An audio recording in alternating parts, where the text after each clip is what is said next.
آپ کی قیمت وہاں ہوگی۔ حضور کا ارشاد ہے، فرمایا من قرأ القرآن وعمل بما فیہ البس تاج والدہ۔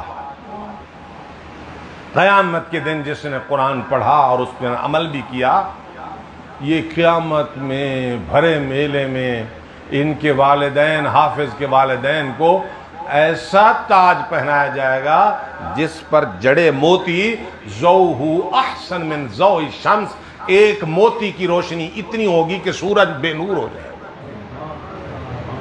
لوگ بڑھ بڑھ کے پوچھیں گے کون سا نبی جا رہا ہے؟ نبی نہیں، نبی نہیں، یہ حافظ قرآن کا والد ہے، ان کی بات۔ میاں اس لیے معاشرے کی رو کو دیکھ کر نہ دیکھا کرو کہ جی وہ فلانا ڈاکٹر، فلانا انجینئر، فلانا پائلٹ، فلانا افسر، فلانا۔ چند روزہ زندگی آنکھیں بند ہوں گی، اس کے بعد سکہ ہی بدل جائے گا، نوٹ ہی بدل جائے گا۔ خیال رکھیں اپنے آپ کا، اللہ کا پاک کلام سینے سے لگائیں، عزت کریں حافظ قرآن کی۔ قابل تقریب و تقدیس، قابل مبارکباد ہیں ان کے اساتذہ جناب صاحبزادہ قاری ضیاء الحسنین اور پھر صاحبزادہ جناب مولانا سفیان، جن کے ادارہ اور جن کے گلشن سے یہ بچے یہ پیدا ہو رہے ہیں حافظ۔ آپ کی فیکٹری میں کیا بنتا ہے؟ بلاک۔ آپ کی فیکٹری میں کیا بنتا ہے؟ جی کپاس کے دھاگے بنتے ہیں۔ آپ کی فیکٹری میں جی دھات بنتی ہے۔ آپ کی فیکٹری میں کپڑا بنتا ہے۔ مولانا ضیاء الحسنین، آپ کی فیکٹری میں اللہ کے قرآن کے حافظ تیار ہوتے ہیں۔ مبارکباد کے مستحق ہیں آپ لوگ۔ اللہ اکبر، کتنی شان والا ہے قرآن۔ ایک حدیث حضرت عائشہ رضی اللہ تعالیٰ عنہ اماں محترمہ فرماتی ہیں، اللہ کے نبی سے میں نے سنا الماہر بالقرآن مع السفرۃ الکرام البررہ، قرآن کا ماہر قیامت کے دن دائیں بائیں اللہ کے بیر منشی فرشتے ہوں گے اور یہ درمیان میں چل رہا ہوگا۔ کتنی بڑی شان۔ ایک اور حدیث اللہ کے نبی نے فرمایا، قال اللہ عز و جل، حدیث قدسی، میرے رب کا ارشاد ہے، صاحب قرآن، حافظ قرآن، اللہ فرماتے ہیں اہل اللہ، ہر ایک کا کنبہ ہوتا ہے، یہ حافظ قرآن میرا نیٹ ورک، یہ میرا کنبہ ہے، اللہ کا کنبہ، اللہ کی فیملی۔ کتنی عزت ہے، کتنی عزت۔ کاش کہ ہمارے رخ بدل گئے۔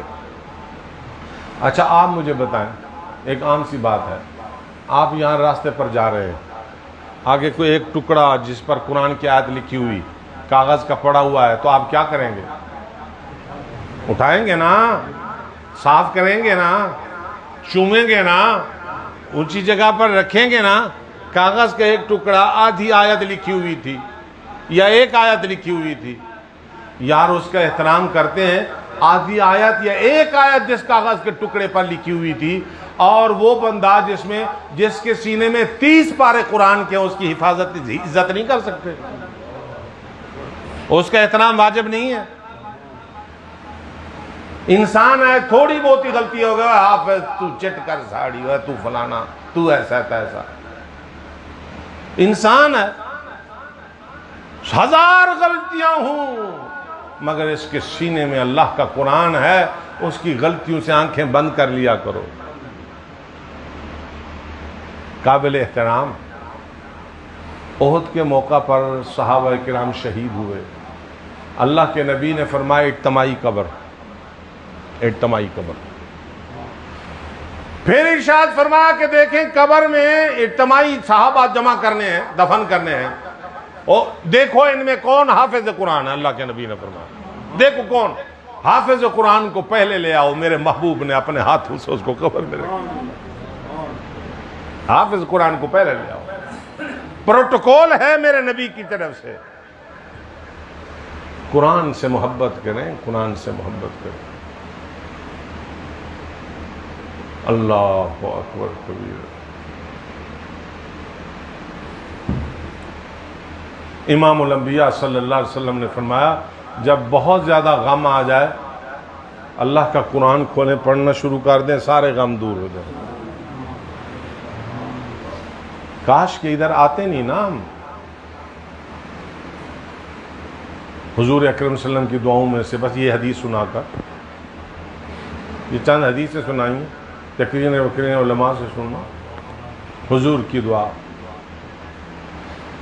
آپ صلی اللہ علیہ وسلم حرم میں بیٹھ کر ڈبڈباتی آنکھوں کے ساتھ، پرنم آنکھوں کے ساتھ، لرزتے ہاتھ، اور آپ دعا فرما رہے تھے کعبۃ اللہ کی دیوار کے سائے میں. اللہم اجعل القرآن ربیع قلوبنا، اللہم اجعل القرآن ربیع قلوبنا ونور ابصارنا وجلاء احزاننا وذہاب ہمومنا یا رب العالمین. اے اللہ، قرآن کو میرے دل کی بہار بنا دے، قرآن کو نور ابصارنا، میری آنکھوں کا نور بنا دے، قرآن جلاء احزاننا، میرے غموں کو دور کرنے کا ذریعہ بنا دے، آنس وحشتنا فی قبورنا، قبر کی تنہائیاں قرآن سے دور کر دے. ایک دفعہ بڑے اداس بیٹھے تھے رسول اللہ صلی اللہ علیہ وسلم. صحابہ میں بڑے قاری حضرت زید بن ثابت، حضرت ابی بن کعب، حضرت عبداللہ بن مسعود رضی اللہ عنہ، یہ بڑے قاریوں میں سے تھے. حضور نے فرمایا یا ابن مسعود، یہ حضرت عبداللہ بن مسعود حضرت عائشہ کے بھانجے تھے. اکثر زندگی ان کی اما عائشہ خالہ کے پاس رہے گی،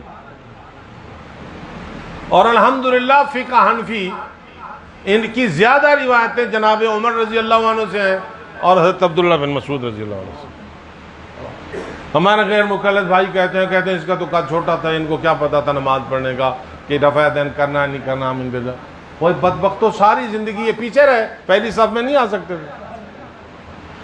اور اس سے کہتے ہو ان کو کیا پتا حضور کی نماز کا، جو فرماتے ہیں میری زندگی کا اکثر حصہ نبی کے پاس گزرا، اما عائشہ خالہ عائشہ کے پاس میں رہا ہوں، جہاں تازہ وحی اترتی تھی حضور اٹھ کر اما عائشہ کو بتا دے، میری خالہ ہمیں بتایا کرتی تھی.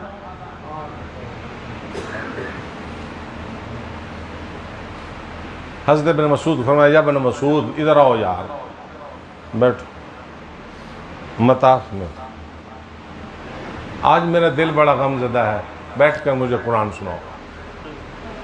یا رسول اللہ، قرآن تو آپ پر اترا، میں سناؤں؟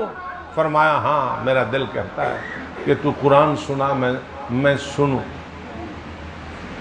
کیا بات. حضرت ابن مسعود فرماتے ہیں کہ میں قرآن پڑھتا رہا، اللہ کے نبی روتے رہے سنتے. اور ایک مرتبہ حضرت ابو موسیٰ اشعری رضی اللہ تعالیٰ عنہ قرآن پڑھ رہے تھے، حضور سنتے رہے، سلام پھیرا، فرمایا بڑے خوبصورت قرآن پڑھتے ہو ابو موسیٰ. یا رسول اللہ اچھا؟ جی. فرمو اگر مجھے پتا ہوتا آپ سن رہے ہیں اور اچھا پڑھتا میں یا رسول اللہ، قرآن اور اچھا پڑھتا میں یا رسول اللہ.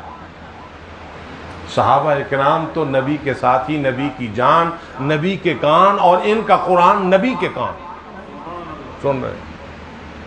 اور آپ کو پتا ہے کہ آج کل ایک رواج ہے، بس ٹرمینل پر جائیں تو موسیقی، ایئرپورٹوں پر جائیں تو غیر مسلم، ہمارے مسلم ایئرپورٹ وہاں بھی موسیقی لگی ہوئی، گوں چاں چاں، جہاز شروع آئے تب بھی موسیقی. اللہ کے نبی صلی اللہ علیہ وسلم نے فرمایا جس نے اپنے کانوں کو موسیقی سے، جس کو کہتے ہیں جی بدبخت جاہل صوفی، طبلے کی تھاپ پر ناچنے والے قوالی کی شکل میں، وہ کہتے ہیں روح کی غذا ہے. حالانکہ حضور نے فرمایا الغنا ينبت النفاق، یہ گانے بجانے موسیقی منافقت پیدا کرتی ہے دل میں. اللہ کے نبی صلی اللہ علیہ وسلم نے فرمایا جس نے اپنے کانوں کو اس سے محفوظ رکھا، قیامت کے دن اللہ داؤد علیہ السلام کی مناجات ان کو سنوائے. اور داؤد علیہ السلام اتنی خوبصورت لہجہ اور آواز تھی، اللہ نے داؤدی جب اللہ کی مناجات کرتے تھے، جبال و طیر، پہاڑ اور پرندے بھی رونے لگ جاتے تھے اور اس طرح پڑھنا شروع کر دیتے تھے، پھڑک پھڑک کے پرندے مر جاتے تھے. اور آپ نے فرمایا تمہیں پتا ہے جنت کی موسیقی کیا ہے؟ جنت کی موسیقی، ہر جگہ موسیقی لگی ہوئی ہوتی ہے نا، فرمایا جنت کی موسیقی اللہ کا قرآن. ایک مرتبہ حضور اکرم صلی اللہ علیہ وسلم جب وہ معراج سے تشریف لائے، حضور کے خادموں میں ایک تو حضرت انس رضی اللہ عنہ تھے۔ بآخری حدیث سنا کر دعا کرو۔ تھک تو نہیں گیا آپ لوگ؟ میں بوڑھا بھی ہوں، بیمار بھی ہوں، آپ کے ساتھ بیٹھا ہوں، آپ کیوں تھک جائیں گے؟ حضرت ربیہ بھی آپ کے خادم تھے رضی اللہ عنہ، حضرت انس کی طرح۔ نبی معظم صلی اللہ علیہ وسلم نے فرمایا سل یا ربیہ، بڑی خدمت کرتے ہو، بڑا اچھا وضو کراتے ہو یاد، مانگ۔ کیا مانگتا ہے ربیہ؟ رحمت نبوت جوش میں آئی۔ انہوں نے یہ نہیں کہا کہ اے اللہ کے پاک پیغمبر، کوئی ہیرے، کوئی جوہر، کوئی کوٹھی، کوئی دولت، کوئی مال، کوئی۔ صحابہ کا یہ مزاج نہیں تھا۔ کہنے لگے اسألک مرافقتک فی الجنت یا رسول اللہ، کچھ بھی نہیں چاہیے اب یہاں جب آتے ہیں گھر سے، باہر سے، بازار سے، کام سے، کھیتوں سے، پہاڑ سے اتر کر، سفر سے، یا رسول اللہ آ کر آپ کا رخ انور دیکھتے ہیں، ساری تھکاوٹیں ختم ہو جاتی ہیں، ہار اٹھتی ہوئی نگاہ آپ کے رخ انور پر۔ وہاں جنت میں آپ کے اونچے مقام ہوں گے۔ آپ نے فرمایا مانگ کیا؟ اتنی مانگتا ہوں جنت میں آپ کا پڑوس، یہاں خدمت کرتا ہوں، ادھر بھی خادم رکھ لینا یا رسول اللہ، وہاں بھی خادم رکھ لینا یا رسول اللہ۔ آپ نے فرمایا ربیہ ایک بات بتاؤں میں تمہیں؟ بتائیے یا رسول اللہ۔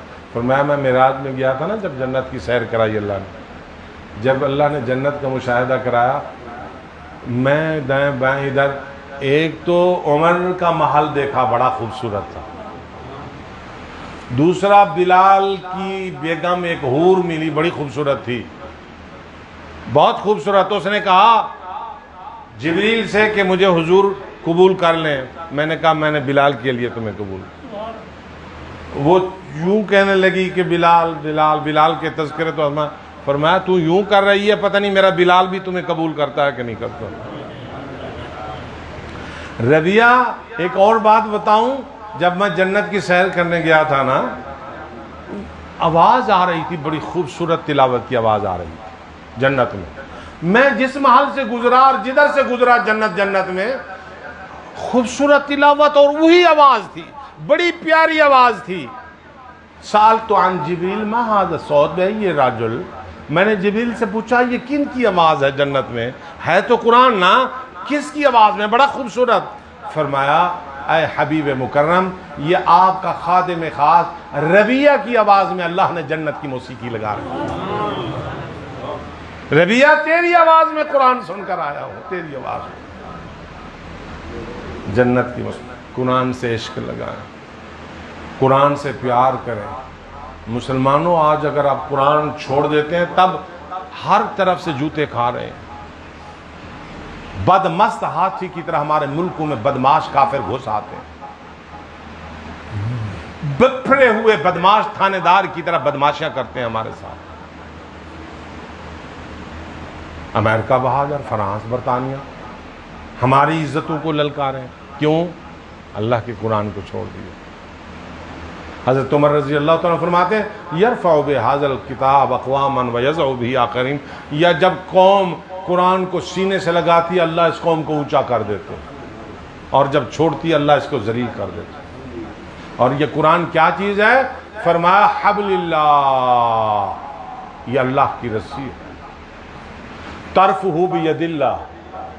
آخری حدیث سنا رہا ہوں، اس رسی کا ایک کنارہ اللہ نے پکڑا ہوا ہے، قرآن کا۔ قرآن کریم رسی ہے، اس کا ایک کنارہ بید اللہ، اللہ نے پکڑا ہوا ہے، اور دوسرا کنارہ مسلمانوں پکڑ لو اس کو۔ جب اس کو تم پکڑ لو گے کبھی کبھی کبھی ناکام نہیں ہوں گے، اس لیے کہ یہ اوپر والا کنارہ جو تمہارے رب کے ہاتھ میں ہے، طرفہ بید اللہ و طرفہ بایدی۔ تو اس لیے قابل تبریک ہیں مدرسے والے، قابل تبریک ہیں حاجی رب نواز صاحب، قابل تبریک ہیں حاجی رب نواز صاحب کی بیگم محترمہ، قابل تبریک ہیں ان کے متوسلین، متعلقین، رشتہ دار، بہت سارے رشتہ دار جن پر کرتوتوں کی وجہ سے جہنم واجب ہوگی. یہ گھیسے پھیٹے چھوٹے چھوٹے یہ کمزور سے مکڑے یہی حفاظت یہی شفاعت کرا کے جہنم سے آزاد کرا دیں گے. اللہ تعالیٰ مجھے اور آپ کو اللہ کے پاک کلام کی قدر کی توفیق عطا فرمائے. اور حافظ قرآن قاری صاحبان آپ بھی اپنی عزت کریں. ابن قیم حنبلی ہے,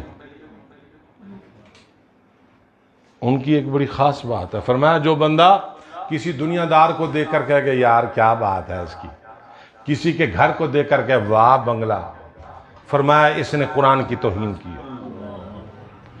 اس لیے کہ تیرے سینے میں قرآن